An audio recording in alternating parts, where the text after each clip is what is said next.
ಇನ್ನೂ ಹೆಚ್ಚಾಗಿ ಬಿಜೆಪಿಗೆ ಮತ ನೀಡಿ ಈ ತಗಲಕ್ ಸರ್ಕಾರವನ್ನು ಕಿತ್ತೆಸೆಯಬೇಕು ಅಂತ ಹೇಳಿ ಮನವಿಯನ್ನು ಮಾಡ್ತೀವಿ. ಮುಳುಗಡೆ ಸಂತ್ರಸ್ತರಿಗೆ 3 ವರ್ಷ ಆಯಿತು, ಈ ಖಾತಾ ಕೊಟ್ಟಿಲ್ಲ. ಬಿಟಿಡಿಯಲ್ಲಿ ಇನ್ನಿಲ್ಲದ ಭ್ರಷ್ಟಾಚಾರ ನಡೀತಾ ಇದೆ. ನಾವಿದ್ದಾಗ 2100 ಜನರಿಗೆ ಹಕ್ಕುಪತ್ರವನ್ನು ಕೊಟ್ಟಿದ್ವಿ. ಆದರೆ ಇವತ್ತು 3 ವರ್ಷದಲ್ಲಿ ಒಂದೇ ಒಂದು ಹಕ್ಕುಪತ್ರ ಕೊಟ್ಟಿಲ್ಲ. ಕುಂಟುತ್ತಾ ಸಾಗಿರುವಂತ ನಮ್ಮ ಕಾಲದಲ್ಲಿ ಟೆಂಡರ್ ಆಗಿದ್ದಂತ 2800 ಕೋಟಿ 3ನೇ ಯೂನಿಟ್ ಇನ್ನೂವರೆಗೂ ಆಗ್ತಾ ಇಲ್ಲ. ನಾವು ಎನ್ಎ ಆದಂಥ ಲ್ಯಾಂಡ್ಗಳನ್ನು ಅಕ್ವೈರ್ ಮಾಡ್ಕೊಂಡಿದ್ದಿಲ್ಲ. ಎನ್ಎ ಆದಂಥವರು ಲೇಔಟ್ ಮಾಡಿಕೊಂಡು ಸಾಕಷ್ಟು ದುಡ್ಡನ್ನು ಪಡೆದಿದ್ದಾರೆ ಜಮೀನಿನ ಮಾಲಕರು. ಅದರ ಪಕ್ಕದಲ್ಲಿ ಇರುವಂಥ ಜಮೀನು ಅಕ್ವೈರ್ ಆದಂಥವರಿಗೆ ಬರೀ 30 ಲಕ್ಷ ಒಣ ಬೇಸಾಯಕ್ಕೆ, 40 ಲಕ್ಷ ನೀರಾವರಿಗೆ ಕೊಡ್ತೀವಿ ಅಂತ ಹೇಳ್ತಾರೆ. ಇಲ್ಲಿ 2.5-3 ಕೋಟಿ ಕೊಟ್ಟರು ಜಮೀನು ಸಿಗ್ತಾ ಇಲ್ಲ ಸುತ್ತಮುತ್ತ ನಮ್ಮಲ್ಲಿ. ಇವರು ಕೋರ್ಟ್ ಆರ್ಡರ್ ಆಗಿದೆ. ಕೋರ್ಟ್ ಆರ್ಡರ್ ಆದದ್ದು ಕೂಡ ಲೆಕ್ಕ ಮಾಡಿದ್ರೆ 1 ಎಕರೆಗೆ 3 ಕೋಟಿನೇ ಆಗುತ್ತೆ. ಆದರೆ ಇಂಟ್ರೆಸ್ಟು ಅದರದ್ದು ಹಿಂದಿನ ಎಲ್ಲ ಸೇರಿದ್ರೆ ಜಾಸ್ತಿ ಆಗುತ್ತೆ. ಅದು ಉಡಾಫೆ ಮಾತನ್ನು ಅವರು ಮಾತಾಡ್ತಾರೆ. 2 ಘಟನೆ ನಿನ್ನೆ ಆಗ್ಯಾವ. ಆ ಪ್ರಚಾರ ಮಾಡುವಂತ ಕಾಲದಲ್ಲಿ ಕಾಂಗ್ರೆಸ್ ಅಭ್ಯರ್ಥಿ ಜೋಡಿ, ಕಾಂಗ್ರೆಸ್ಸಿನ ಅಭ್ಯರ್ಥಿಯ ಜೊತೆಗೆ ಪ್ರಚಾರಕ್ಕೆ ವಿಧಾನಸೌಧದಲ್ಲಿ ಪಾಕಿಸ್ತಾನ್ ಜಿಂದಾಬಾದ್ ಅನ್ನುವಂಥ ವ್ಯಕ್ತಿ ಏನು ಇದ್ದ, ಅವನ್ನ ಅರೆಸ್ಟ್ ಮಾಡಿದ್ರು.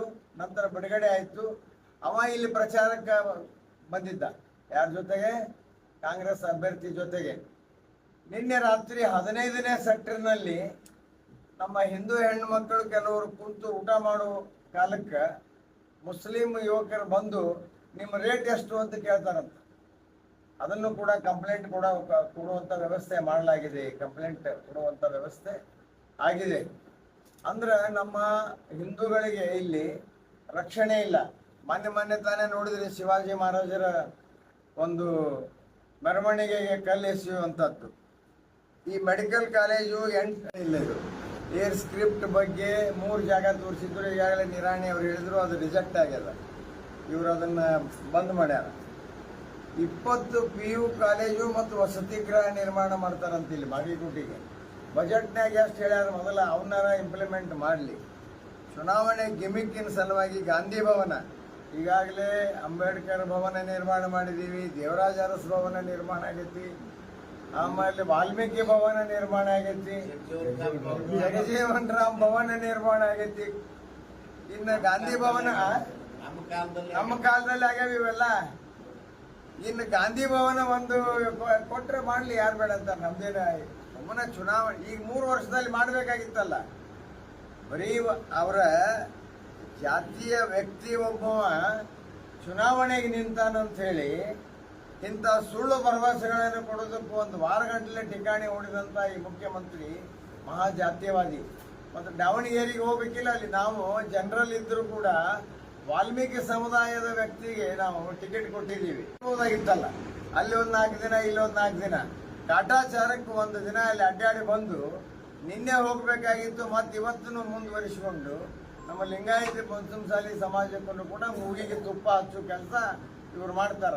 ಕೊಡ್ಬೇಕಾಗಿತ್ತಲ್ಲ. ಅಲ್ಲಿ ಬೆಳಗಾವಿ ಅಧಿವೇಶನದೊಳಗೆ ಮೈ ಉಳ್ಳೆ ಹೊಡೆದ್ರು. ಅಲ್ಲಿ ಸ್ವಾಮಿಗಳನ್ನೂ ಬಿಡ್ಲಿಲ್ಲ. ಇವರು ಹೋರಾಟ ಮಾಡೋರನ್ನ ಬಡದು ಇವತ್ತು ಬಂದು ಇಲೆಕ್ಷನ್ದಾಗ ನಾನು 2A ಕೊಡ್ತೀನಿ ಅಂತ ಹೇಳಿದ್ರೆ ಯಾರು ನಂಬುತ್ತಾರ ಜನ?